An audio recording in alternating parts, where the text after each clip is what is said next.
চলে এসেছি বন্ধুরা আবারও আজকে মৌ সাজকন্যা পেজ থেকে তোমাদের জন্য ফাটাফাটি একটা কটন কালেকশন নিয়ে। একদম খাদি গামছা, দেখো পরে আছি একটা খাদি গামছা। গামছা প্যাটার্নের ওয়ার্ক করা রয়েছে, আপার বর্ডার এবং লোয়ার বর্ডার।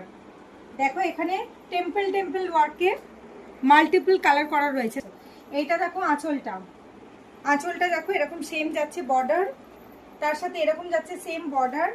দেখো ওভারঅল লুকটা দেখো। চলে আসছি পরের কালার নিয়ে। দেখো পরের কালার একদম হোয়াইটের উপর, মিল্কি হোয়াইটের উপর। দেখো কাজটা দেখো, খুব সুন্দর খুলেছে। দেখো গামছার প্যাটার্নগুলো একদম কালারিং গামছা, মাল্টিপল কালারিং গামছা। প্রত্যেকটা টেম্পলের ওপরে দেখো খুব সুন্দর মিরর ওয়ার্ক করা রয়েছে। এইটা যাচ্ছে বিপি, দেখো হাতায় একটা করে কাজ করা রয়েছে। এই হাতায় একটা, এই হাতায় একটা।